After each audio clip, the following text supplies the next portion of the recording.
É com grande prazer que o canal Contos e Histórias da Madrugada anuncia o lançamento do livro Uma Jornada ao Fantástico Mundo do Terror. Crônicas da Lua Cheia. A história de Amon, o Lobo Negro. O lobisomem que desafiou o rei Velkan. Um grande e poderoso lobisomem negro que declarou guerra contra a humanidade. Este era Amon, o flagelo das estepes russas.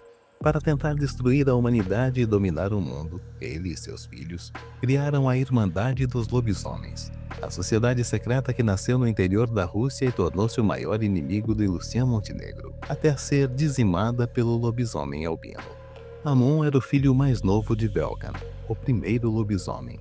Amon, desde criança, demonstrou rebeldia e até uma certa crueldade, mas seu pai, paciente e misericordioso, acreditava que o lobo negro iria mudar. Mas isto, infelizmente, nunca aconteceu. O caçula do rei Velkan sempre contestou e desafiou as leis de seu pai, sobretudo a que proibia lobos de caçarem os seres humanos. Como todo lobisomem jovem da sua época, Amon foi enviado para treinar em um dos campos da lua, locais de treinamento e aperfeiçoamento dos guerreiros lobisomens. Logo ele se mostrou um guerreiro habilidoso e muito forte, porém muito competitivo, e não demonstrava misericórdia alguma por seu oponente, fosse quem fosse. Não foram poucas as vezes que o rei foi informado das atitudes do filho caçula. O que começou como brincadeira de criança e rebeldia de adolescente acabou se transformando em sinais de que Amon iria se tornar. Em um treinamento de tocaia e caça, por exemplo, o jovem lobo negro atacou a presa com muita fúria, deixando-a em pedaços, sem que houvesse qualquer necessidade disso. A ambição de Amon crescia mais do que a sua habilidade e a sua força, e ele começou a influenciar alguns de seus companheiros de treinamento.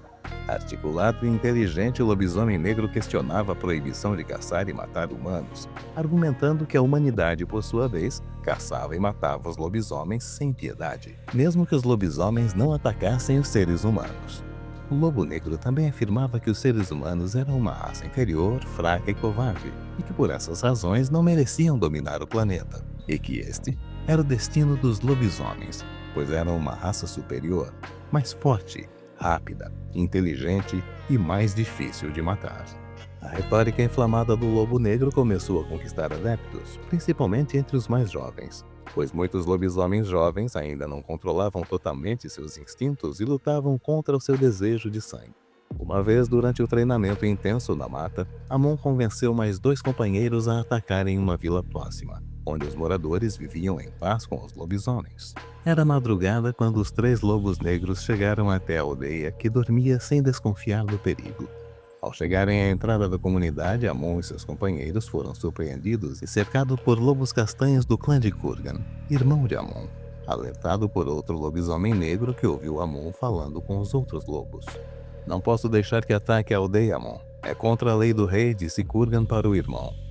"Foi o rei que mandou você vir me impedir? Ele é tão covarde que não consegue enfrentar seu filho caçula?", respondeu o lobisomem negro em tom desafiador. A pergunta enfureceu Kurgan, que respondeu: "Não ouse chamar nosso pai de covarde. Ele não sabe que eu vim aqui. E mesmo que soubesse, eu não o deixaria vir. Eu posso cuidar de você. Mas agora vou te dar uma chance. Volte para o campo de treinamento agora e eu não o prenderei. Mas se quiser lutar, estou pronto." Amon não era burro e sabia que naquela situação seria derrotado e preso pelo irmão, que o levaria como prisioneiro para o rei. "Está bem, irmão. Hoje você ganhou.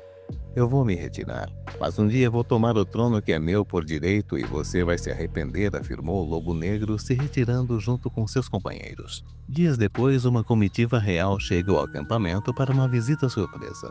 Amon e seus amigos estão cortando lenha, uma punição por arrumarem briga no refeitório. Todo o acampamento se surpreende com a chegada do rei, cujo porte físico e postura altiva chama a atenção. Todos param o que estão fazendo, menos Amon, que continua a cortar lenha. "Majestade, a que devemos a honra de vossa visita?", diz o mestre da lua, que comanda o acampamento. "Vim ver como estão as coisas e saber se meu filho está se comportando", diz o rei ao desmontar do seu cavalo. O comandante fica meio sem jeito, mas o rei o tranquiliza. "Não se preocupe, velho amigo. Sei como meu filho é e sei que dá trabalho. Não quero tratamento diferenciado. Se ele infringir as regras, deve ser punido. Ele deve aprender a ter disciplina. Falando nisso, Soube que foi punido por arrumar confusão no refeitório. Onde ele está? Quero falar com ele, disse Velkan.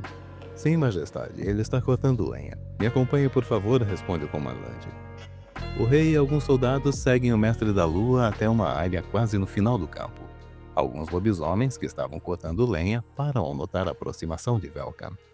Todos o reverenciam e dizem, majestade. Apenas Amon continua cortando lenha. Para demonstrar sua força diante do rei, ele começa a cortar a lenha usando as mãos e garras. Ora, se não é o todo-poderoso rei Velkan, veio visitar a plebe, diz Amon, cortando a lenha ainda com mais força. A lenha não é sua inimiga, Amon.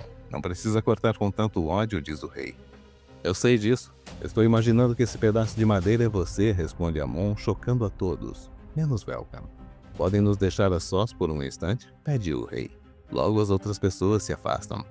Por que me odeia tanto, Amon? Pergunta o rei em tom humilde. Eu não odeio você, pai. Odeio a sua maneira de governar. Não devemos ser amigos dos homens. Devemos dominá-los, caçá-los, respondeu Amon. Meu filho, você esquece que eu ainda sou parte humano? Eu não nasci lobisomem. Eu me tornei um. Enquanto for rei, viveremos pacificamente com os humanos. Não permitirei que sejam caçados, disse Velkan. Então talvez esteja na hora de termos um novo rei, observou Amon. Ao ouvir isso, o rei se enfureceu. Já basta, Amon. Se continuar a falar essas coisas e com essa fixação de caçar humanos, você será banido do reino.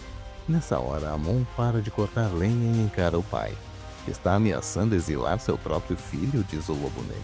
Não é uma ameaça, é um aviso. Ninguém está acima da lei, nem você, respondeu Velkan. Furioso, Amon retruca com os olhos brilhando em um tom vermelho intenso. O que me impede de matar você agora e me tornar o novo rei, diz o lobo negro. Nem pense nisso, Amon. Eu jamais deixaria você fazer mal ao nosso pai, afirmou Kurgan, o lobo castanho, que estava chegando e ouviu a ameaça. Sempre se escondendo atrás dos outros, não é, pai? Por que não me enfrenta em combate? Não seja tolo. Eu não sou seu inimigo e não tenho que provar nada a ninguém. Mas você passou dos limites e será punido de acordo, disse Velkan. O rei então chama o comandante do campo e ordena que seu filho Amon seja preso por 3 dias. Durante esse tempo espero que ele reflita sobre suas ações, disse o rei, se afastando em silêncio. Inconformado com a prisão, logo após ser solto, Amon liderou um ataque a uma aldeia próxima e algum tempo depois tentou matar o rei, iniciando a guerra entre clãs. O resto é história. Sangue de lobo para sempre. A escuridão se aproxima. O vento uiva. E os suspiros de sombras assombram as noites insones. É com grande prazer que o canal Contos e Histórias da Madrugada anuncia o lançamento do livro Contos e Histórias da Madrugada. Uma jornada ao fantástico mundo do terror.